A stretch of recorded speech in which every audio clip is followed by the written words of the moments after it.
The sun burns over the marble sprawl of Rome, and the air in the Forum Boreum feels thick enough to choke on. The smell of sweat, dust, olive oil, and fear coils together beneath the gods' indifferent gaze. Chains scrape against stone as hundreds of captives are herded onto wooden platforms, their ankles white with chalk, the mark of the unsold, the newly arrived. In the chaos of the market, men bargain for people with the same casual tone they might use for cattle or grain. The auctioneer's voice cuts through the noise like a whip.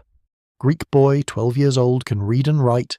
Starting bid, 1,500 denarii. Who will go higher?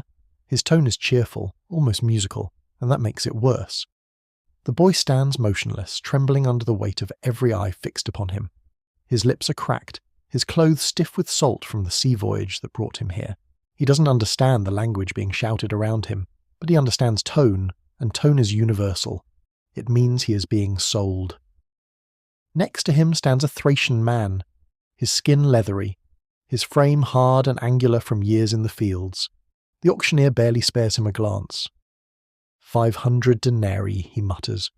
No one raises a hand. Then comes a hush, a ripple through the crowd as a young Syrian woman steps forward. Her veil is torn, her wrists bruised, but her posture is regal. 6,000 denarii, the auctioneer announces proudly as though presenting a rare jewel. Gasps, murmurs, the glint of coins. 6,000, the price of a small villa outside the city. Her beauty alone has become a currency. In this square, under this sun, everything can be bought, even the illusion of control. For the Romans, the slave market was not some dark corner of society. It was the beating heart of their empire, the engine that powered its wealth, its conquests, its comforts. The Romans saw slavery not as cruelty, but as necessity, a fact of nature, as ordinary as the sunrise.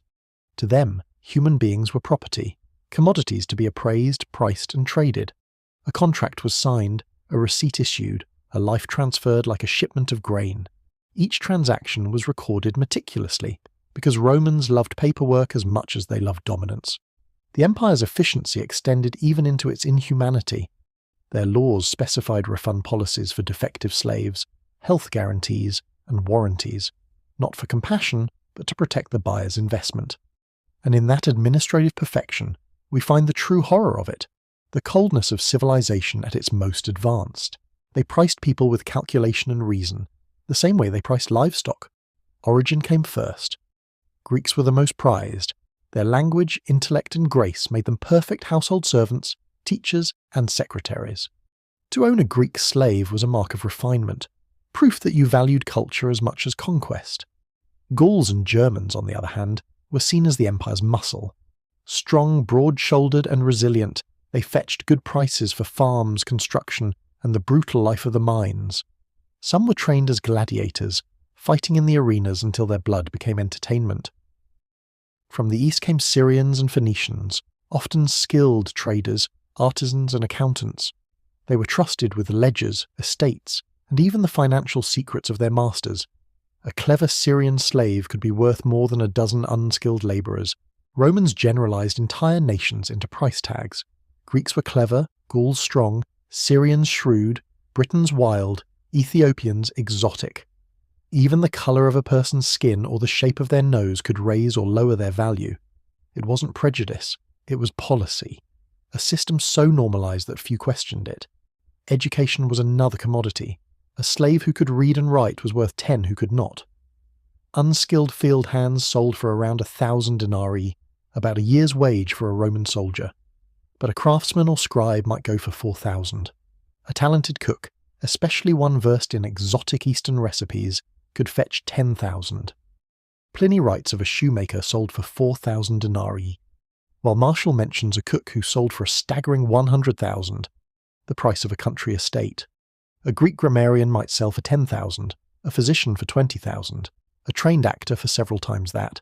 In one case, a famous Greek performer named Panurgus was sold for 700,000 denarii, more than most citizens would earn in several lifetimes. These people were status symbols. To own them was to announce to your peers that your wealth and sophistication required human proof. Slavery, in Rome, wasn't just labour. It was luxury. But for the majority, life had no glamour. Age was as decisive as skill. Children under 5 were often sold for nothing, given away alongside their mothers because their survival was uncertain. Yet once a child reached 10, their value rose sharply. Young enough to mould, old enough to work. Wealthy Romans often bought children to raise beside their own, training them from birth into obedient servants. These home-born slaves were prized for loyalty. Between the ages of 15 and 25, a slave's value peaked. Strong, adaptable and productive, they were seen as the best long-term investments. After 25, the decline began. By 40, most were worth half their prime price. By 50, they were considered old. Unless they possessed valuable skills, many were freed not from mercy, but from frugality. A master unwilling to feed an aging worker.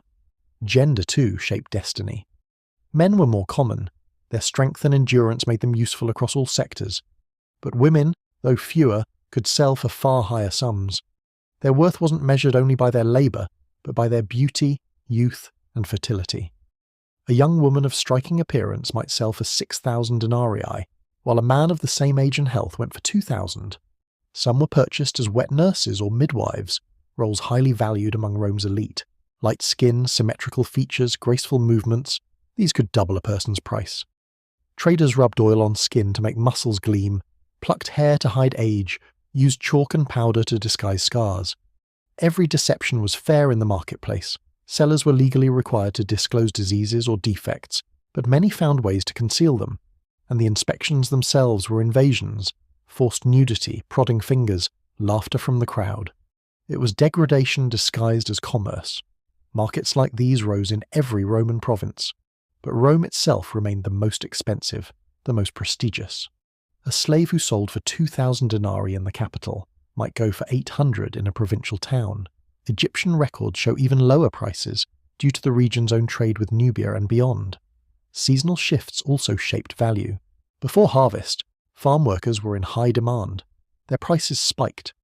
After harvest, they dropped. Experienced traders exploited this rhythm, buying cheap in winter, selling high in spring. Supply and demand, the same economic forces that govern us today, once decided the fates of human beings.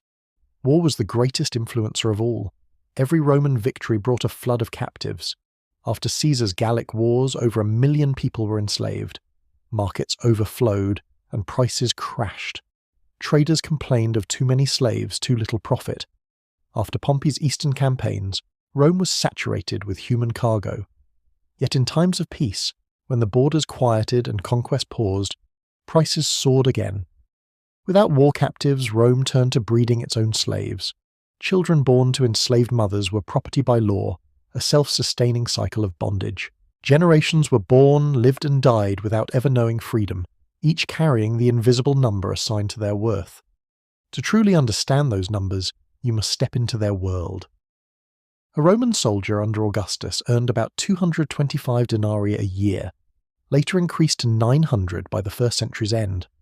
Renting an apartment in a city block cost between 40 and 100 denarii per year. A simple tunic, 15 to 30. A whole house on the outskirts of Rome, maybe 5,000 to 20,000. Now compare. An average slave, 1,000. A skilled artisan, 3,000. A beautiful young woman, 6,000. A doctor, 20,000. The price of a small house. A famous performer, 700,000. The price of an estate. When you convert these to modern values, the numbers blur. Some estimate a denarius might equal $6 in silver. Others argue $25 in spending power, or even $200 when compared to wages. The truth is, you cannot convert the worth of a life. You can only compare what one life could buy. Think of it this way. For the price of one literate Greek boy, a Roman could buy a year of a soldier's service. For the cost of a single Syrian dancer, he could buy a home. For the value of one skilled physician, he could buy land enough to feed a family for generations. Rome's empire was built not on marble or iron, but on bodies. Men who dug the roads that led to glory. Women who raised the children of those who conquered them. Children born into bondage, their futures auctioned before they could speak. The hammer falls and another sale is made.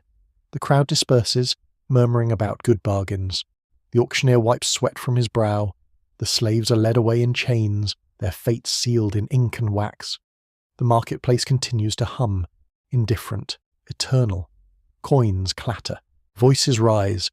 Somewhere a child cries, somewhere else laughter, the sound of Rome feeding itself on human souls. Centuries later we walk among the ruins, marvelling at their architecture, their roads, their law. But beneath every triumphal arch, every mosaic floor, every column carved in marble, lies the ghost of a slave who built it. The empire that conquered the world did so not through genius alone, but through the commodification of life itself. The Romans measured the worth of a human being in silver. We, today, measure it in something far subtler: status, labour, data, convenience. Different scales, same logic. The question still lingers through time like a whisper from the Forum Boreum. How much is a human life worth?